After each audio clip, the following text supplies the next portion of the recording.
एक बार फिर से तुर्की ने अगर भारत को घेरने की कोशिश की तो भारत ने भी उसकी सारी अकड़ एक झटके में ढीली कर दी कि तुर्की कैसे भारत के प्लान में बुरा फंस गया है। तारीख का धारा बदल कर रख दिया है। अनप्रेसिडेंटेड गैर बात कामयाबी हुई है। अब याद रखें, इसके ऊपर दहाइयों तक बातचीत होगी, इसके ऊपर तारीख लिखी जाएगी, इसके ऊपर शाऊर का एक नया सफर, नए मरहले। इसके दोस्तों, भूमध्य सागर की लहरें आज वैसी नहीं है जैसी सदियों से रही है। नीले पानी की वो शांत गहराइयां अब जैसे आग उगल रही है। दुनिया की तीन बड़ी ताकतें भारत, तुर्की और नाटो अब आमने सामने हैं। एक ऐसा टकराव जो इतिहास के पन्नों में नए युद्ध अध्याय की शुरुआत कर सकता है।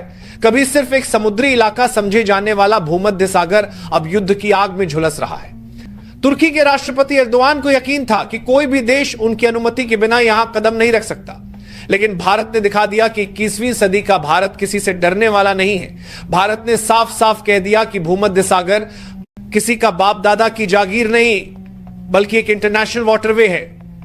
इस बयान ने तुर्की की नींव हिला दी। तुर्की को यह लगा कि भारत उसकी ताकत को चुनौती दे रहा है, और तभी से उसने एक बड़ा दांव खेलने की कोशिश की।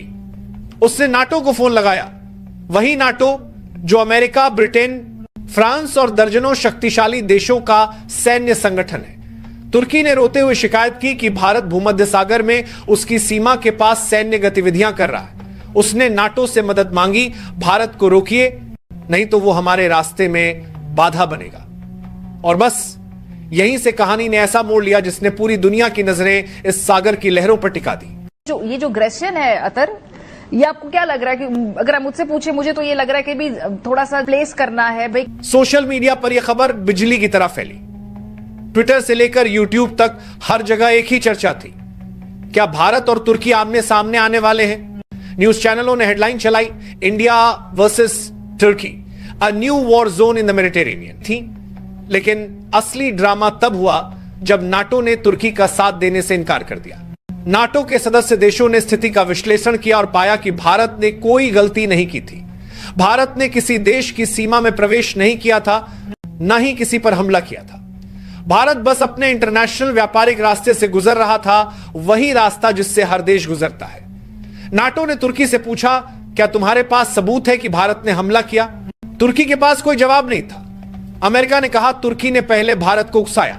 ब्रिटेन ने कहा, अगर हमला हुआ है तो उसका प्रमाण दो। जर्मनी ने कहा, हम तटस्थ रहेंगे। और फ्रांस ने तो साफ कह दिया, तुर्की ने अगर भारत को छेड़ा है तो नतीजा भुगतेगा भी। यह सुनकर तुर्की की हालत पतली हो गई। जिस नाटो पर उसे भरोसा था, वही नाटो अब भारत की तरफ खड़ा था। तुर्की को लगा था कि नाटो उसे बचा लेगा, लेकिन नाटो ने उल्टा सवाल पूछ लिया, तुर्की तूने किया क्या है? अब तुर्की के पास कोई जवाब नहीं था। नाटो ने भारत को निर्दोष माना और कहा कि भारत ने सिर्फ अपने रास्ते की सुरक्षा की है। इससे तुर्की को झटका लगा, क्योंकि अब उसका भारत को फंसाने का प्लान धूल में मिल चुका था। इस झटके के बाद तुर्की के राष्ट्रपति एर्दोआन का आपा खो गया। उन्होंने नाटो पर आरोप लगाया कि नाटो भारत के आगे झुक गया है। गुस्से में उन्होंने कहा कि अगर नाटो ने हमारा साथ नहीं दिया तो हम अपनी सदस्यता वापस ले लेंगे। लेकिन असलियत यह थी कि अब नाटो को तुर्की पर भरोसा नहीं रहा था।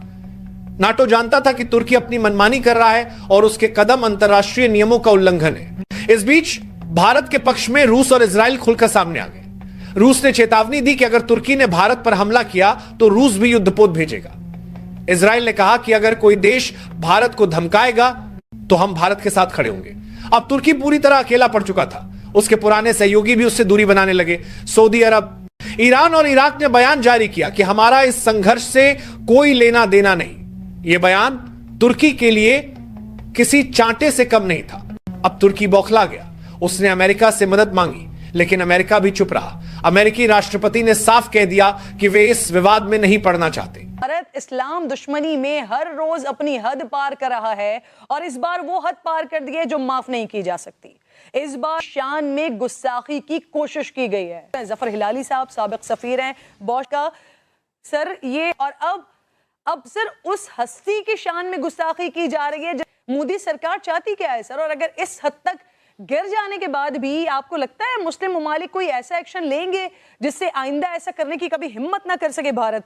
इवेंट्स हो रहे हैं, बहुत इंटरेस्टिंग डेवलपमेंट्स हो रहे हैं इस वक्त, जिनको जानना बहुत जरूरी है।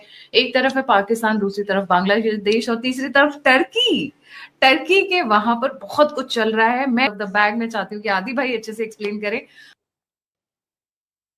पहली बात तो ये है बीबी कि आप लोगों को पता था 2014 में जब मूडी हिंदुओं से इलेक्ट होके आया था कि इससे पहले उसने 2000 मुसलमानों को कत्ल किया, और वो कत्ल रिपोर्ट हुआ यूनाइटेड नेशंस में, और उसका नतीजा ये हुआ कि अमेरिका ने उसको एंट्री बैन कर दिया। मूडी का जेनोसाइड था, 2000 लोगों को, मुसलमानों को कत्ल किया जी। और उनमें कुछ ऐसे भी लोग थे एमपीएस गुजरात में 2002 में जिनको अपने फैमिलीज के आगे कत्ल किया गया, और एसपी ने कहा कि हमें ऑर्डर्स हैं चीफ मिनिस्टर के कि हम दखल ना दें, और उनके सामने वो लोगों को कत्ल कर दिया था। क्या ये नहीं पता था? बिल्कुल पता था जब वो आया था।